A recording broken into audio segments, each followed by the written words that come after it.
You're listening to an archived Cabral Concept podcast. After listening to this show, check out the most up-to-date podcasts available at stephencabral.com/podcasts or search directly on iTunes. And now, welcome to the Cabral Concept, where board-certified naturopath and integrative health practitioner Dr. Stephen Cabral shares how he was diagnosed at the age of 17 with a life-altering illness and given no hope for recovery. It was only after studying and traveling all over the world did he discover how to combine ancient Ayurvedic healing practices with state-of-the-art naturopathic and functional medicine to fully rebalance the body and re-energize it with life. It's time to discover how to get well, lose weight, and finally feel alive again. And now, here's your host, Dr. Stephen Cabral. We are about to get started with our first Cabral House Call of the weekend. For those of you who might just be tuning in for the first time, this is where we answer all of our community questions each and every week on Saturdays and Sundays. But of course, you might be listening to them a different day of the week. And what I like to say is this is where we get people started. They write in with their question. And my job, my goal is to point you in the right direction of where to move next. So we're covering all things wellness, weight loss, anti-aging, nutrition, certain diseases of the body, and giving you my recommendations from a science-based perspective, looking at the research, from a clinical perspective, actually working with real people in real life, and then just based on an accumulation of knowledge that I've gotten from many great mentors, teachers, thousands of books that I'm able to pass on to you. So what I'm going to do right now is get started with our first question. And of course, if you want to read these questions in full, because I'm not able to answer the full question, but I'm not able to always read the full question because I do want to keep these shows to 25 minutes or under for our house calls. Okay.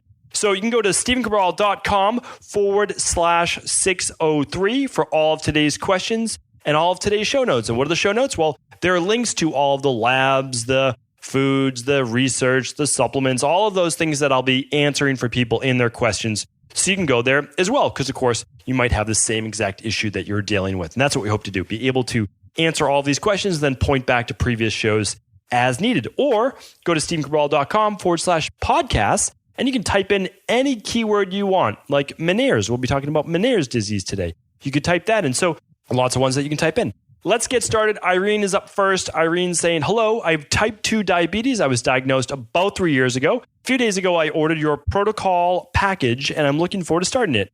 I will also be doing the 3-day fast that I recently heard on one of your podcasts. My diabetes numbers average about 325 each morning.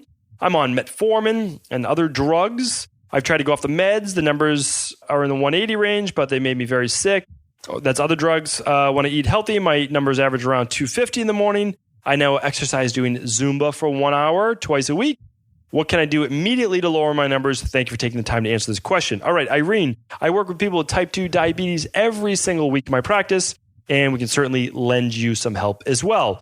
So first thing I want to do is have them do the 21-day Dr. Ball detox, but also monitor their blood sugar levels while they're doing it, because you are doing that 2.5-day just shake only fast, like you talked about. That's going to help soak up some of that blood sugar right into the body. And then we're going to go into the next, obviously, days 3 through 17, where you can repeat the fast each week, or you can simply follow the days 3 through 7 meal plan, which is a shake for breakfast, a very, very specific, or daily nutritional all-in-one with the detox supplements. Then you're doing a vegan-based lunch, which could have beans or chickpeas or any type of legumes that you would like. On that is your protein, and just lots of veggies, lots of good fats, very, very healthy, very satiating. You're doing another shake for mid-afternoon, so you're never hungry. You're doing the shake putter, which is our new formulated flavor as well, the natural vanilla, which people are loving. Has a little bit more of a sweet flavor to it. Really, really nice when you're doing that. And then we're just doing a really clean dinner where you can eat vegan again. You can do vegetarian with a little bit of fish or a little bit of lean meat, no red meat at dinner for the Dr. Ball detox. I also recommend doing daily exercise. Daily exercise doesn't have to be an hour, it can be a half hour, but I want you to soak up, again, more of that sugar. I want you to use it, which is in the bloodstream. And I also want you to get your 10,000 steps per day. I would certainly recommend our blood sugar support. That's not our product, but we do offer it at stephencabral.com/store. Of course, we will link that up in today's show notes. So don't worry about going to the store. Just look at the show notes. We'll put everything in there. And then finally, right away, just make sure that you're getting 2 cups of vegetables at each and every meal to get more fiber, to blunt some of that blood sugar as well. If you're looking to run a lab test, I couldn't recommend enough the thyroid, adrenal, and hormone test. We will link that up, often called the weight loss test. And if that's a little too expensive, you can do the adrenal and hormone test to look at your overall numbers. But again, I can't recommend that weight loss test enough because it tests hemoglobin A1C, vitamin D, thyroid, all of those numbers, which you really need to look at as well for your blood sugar levels. Hopefully that helps get you started. Looking forward to hearing your success on that. Sally is up next. Hi, Dr. Ball. Thanks for taking the time to answer these questions. My issue, I have no trouble falling asleep, but wake up multiple times a night, sometimes every 1.5 hours. I don't feel low energy, but I just want to be able to sleep a full night. What makes it worse is I'll wake up, go to the fridge, grab something small, even nuts or chocolate, and then go back to bed. Therefore, I know I can't be doing the 12-hour fast each night, letting my body regenerate. If there are any tips you have to staying asleep through the night, I tried Calm, tart cherries, yoga, limited water before bed, and nothing has helped. I would truly appreciate it. Okay, so there are many reasons why people can wake up through the night. One of them could be low blood sugar levels. Could be. I don't know if that's what we're looking at here. I think we're looking at what's called high cortisol levels. The reason why I think that is you just told me I get to pick these things out because I've done thousands of client appointments. You said, I don't have low energy. Okay, so that tells me it's probably not probably a low blood sugar issue because you'd have low energy during the day. So what is it mostly? You can't shut off cortisol at night. So let's help you shut off cortisol at night. I definitely recommend our deep sleep protocol, which is going to help calm the central nervous system. But then I also recommend another product called Cortisol Manager, and you'll see that linked up as well. Please keep in mind that any supplements I recommend, we sell at the lowest possible price on earth. That means companies like Integrative Therapeutics, which I just mentioned right there, Cortisol Manager, you can't find it for less. They don't allow health practitioners to sell it for less. We sell it to the penny as low as we possibly can. And for all orders over, I think it's $99, we literally pay for shipping. I don't know if you know this, but shipping is insanely expensive. It costs $10.31 just for a normal shipment. That's just a normal small shipment. So I don't know why. It's just things are very inefficient, I guess, in the world that we live in. So that is what I recommend. I would take 2 Cortisol Manager tablets a half hour before bed. I'd recommend using maybe a prolonged release melatonin, and that would be nice as well. So it dissolves slowly over the course of the night, or just the deep sleep protocol. I would meditate before bed. I would do a little stretching before bed. And I would also, so you calm your central nervous system, I would also look into those blue blocker glasses that I spoke about on a previous Cabral concept. So check out that show. That will show you how using blue blocker glasses and eliminating your light at night will help you lower cortisol levels as well. Thanks for the question. Megan is up next. Megan's asking, hi, Dr. Cabral. I'm a recent new listener and looking forward to listening to your podcast every day. Megan, I hope you are also going back to our previous Cabral concept. So try to get in at least 1 or 2 more a day. I know it's a lot to ask, but I'm telling you, you'll get a lot of those questions answered. And the reason I'm saying that is I'm looking at your question and I know it's been answered before on a previous Cabral concept, but I am happy to answer your question right now. So let's go. So Megan's saying that she's a intensive care registered nurse. She's in graduate school to become a functional nurse practitioner. She's similar to your story. I pursued a career path because of my own issues. She had SIBO 3 years ago during nursing school, recent kidney stones. She's previous sinus infections, abnormal pap smear, 3 rounds of an antibiotic, worked on eliminating some of the FODMAP foods, still suffer from some unpredictable gas, bloating, incomplete bowel movements, despite seemingly perfect nutrition, working with a practitioner, ran labs for estrogen and low T3 and vitamin D, and testosterone was low. So she was estrogen dominant with the other ones, which I've spoken about, again, previous times. Taking a probiotic, fish oil, DHEA, multi, D3, adaptogens. Practitioner doesn't believe she has SIBO, but is treating for leaky gut. Since starting therapy, feel a little bit better, but not 100%. Low libido, effects of low dose naltrexone, some anxiety. Okay, I don't need to read any more, Megan. I've already read your question. I just want you to know that. But here's the deal. We run something called the Candida and Bacterial Overgrowth Protocol. You can run the organic acids test if you want first to prove that you have bacterial overgrowth or yeast overgrowth with the leaky gut, or you can just do the Candida and Bacterial Overgrowth Protocol. That will help you get better. That's basically it. We use this all around the world. I'm using it in quotes, but we've become like, quote, this is our famous program, literally. We sell this at, honestly, the lowest possible price. Like we give it away because this is the program that can change people's lives. So if you want to recover from gas, bloating, distension, poor digestion, all of those things, you have to fix your gut. And that's what we want people to do. And we're trying to be of service to the world. And the best way that I believe we can be of service is at least helping people really clean up their gut. We give people the full nutrition plan, everything you need to get started. So what I don't agree with, though, is taking the DHEA. I mean, the low dose naltrexone, I don't know about that. I mean, you don't seem like you have an autoimmune issue. Don't believe that that would necessarily be necessary. But again, I'm not your practitioner. Why do I say no DHEA? Well, if you're estrogen dominant, DHEA can still flow downhill to becoming testosterone to estrogen. To me, it doesn't make sense yet to take that. I do understand why your practitioner is doing it because they want to balance the cortisol and they want to balance your adrenal levels. And so if you give a little bit more to DHEA, well, then maybe a little bit more can be shared with cortisol. I understand that. I would certainly not practice in that way. And then in terms of having leaky gut, but not having some type of bacterial overgrowth or yeast overgrowth, I don't really see that, but I would certainly recommend the Candida bacterial overgrowth protocol and then finishing it off with our healthy gut support or a healthy gut rebuilding protocol, which is what you use to rebuild your gut wall. So that will take care of it. Hopefully that helps. Kara's up next. Hi, Dr. Cabral. Thank you for always answering my questions. I tell everyone I meet about your podcast. My daughter's almost 2, and since she started solids, her breakfast has mainly been scrambled eggs, avocado, and sometimes fruit. I had read to wait on giving them grains until they had their molders. I also just recently saw your oatmeal breakfast recipe, and I'm curious what your thoughts are on grain and fruit combining.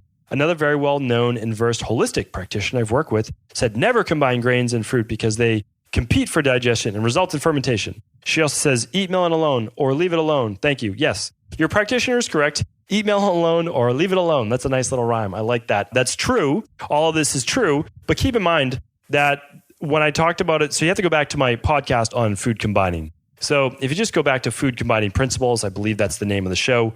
So just check out that show in depth because I can't go through all of it right now. Keep in mind that fruit is not going to really combine with anything. So if you're doing fruit and scrambled eggs and avocado, well, that's going to ferment as well. What we're really talking about with food combining is the enzymes that are used to break down these foods, but also the time and transit time that it takes to move through the stomach. Fruit being the fastest, then grains, then veggies and proteins, and then like leaves, lettuce, those types of things. So please do keep in mind that when I'm saying recommending some oatmeal or some fruit, I'm looking at things that are already broken down. So when you put things in a smoothie, it's been blended to a blended consistency. It's all going to pass through the stomach at essentially the same rate.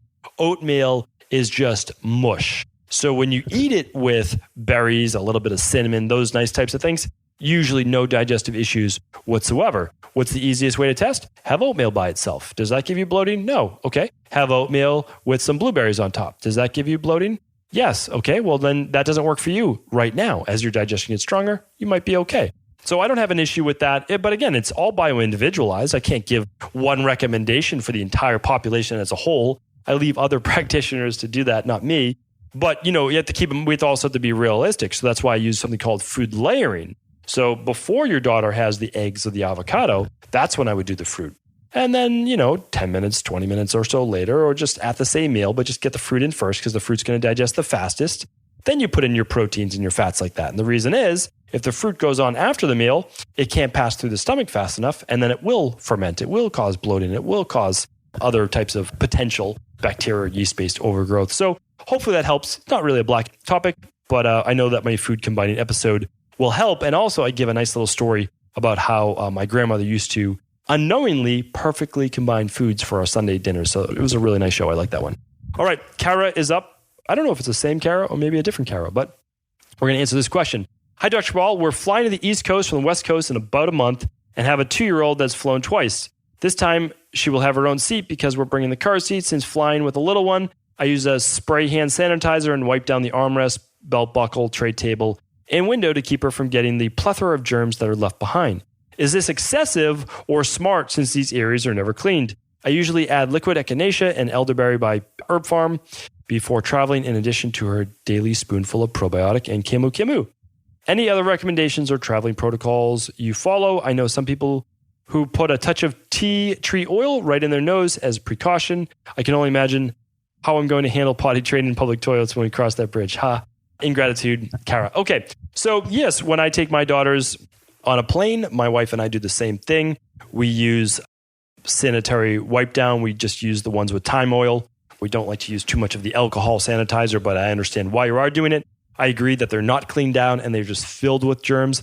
I always turn on the air vent above me on the plane. I just point it away from my face, but I want the air circulating so that when this air doesn't get stagnant with people coughing and sneezing all over the place.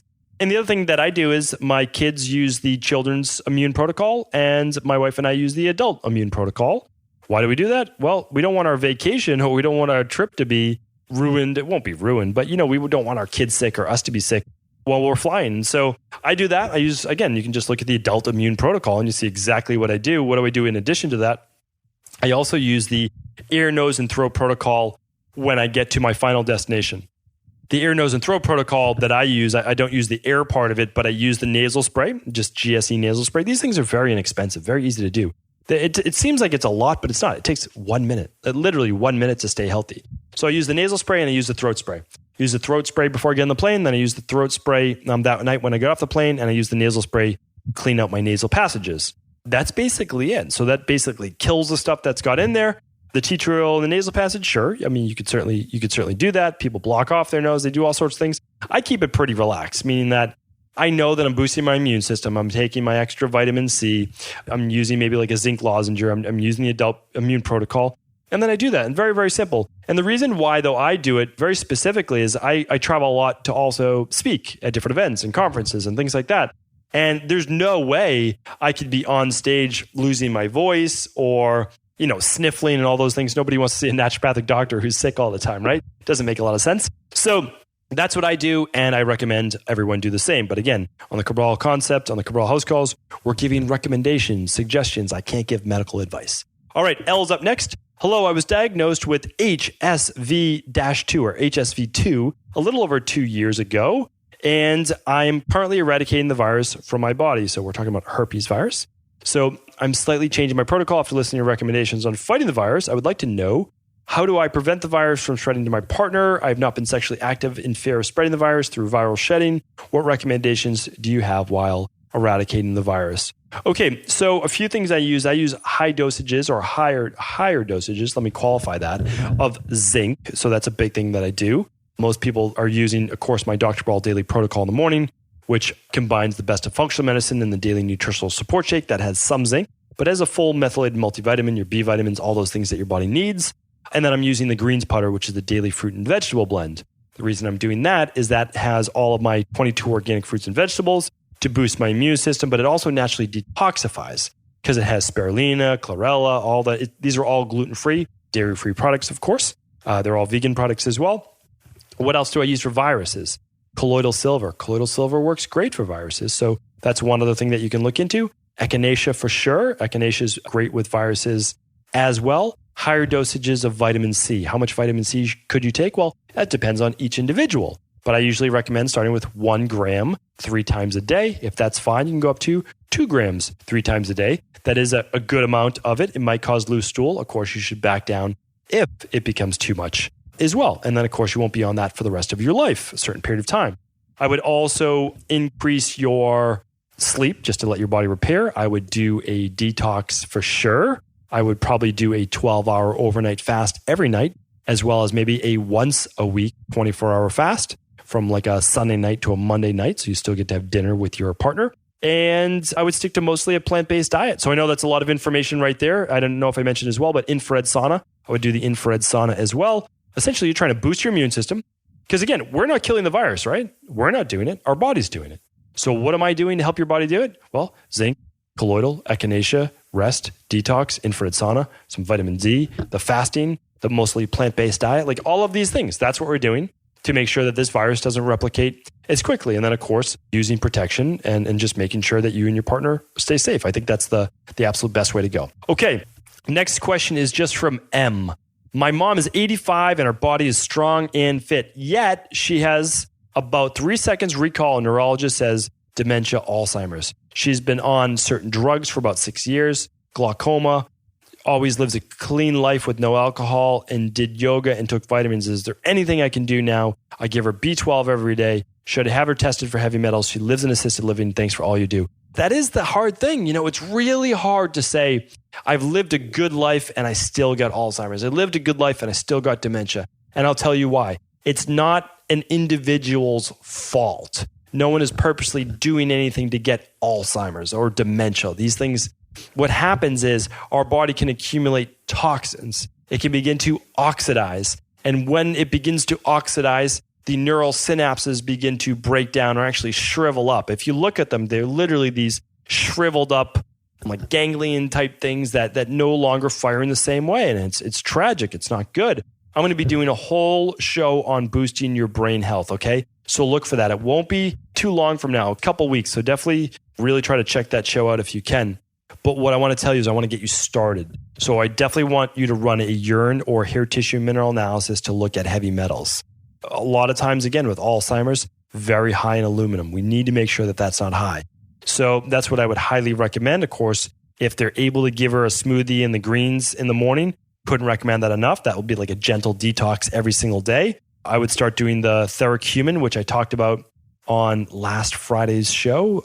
It was episode 602. I'll link it up in the show notes. Don't worry about it. That's StephenCabral.com/603 for all of today's show notes. A little bit of coconut oil could certainly help. Maybe 1 tablespoon or so per day to start. That has been shown with some people to help with Alzheimer's because of the brain fuel, the MCTs.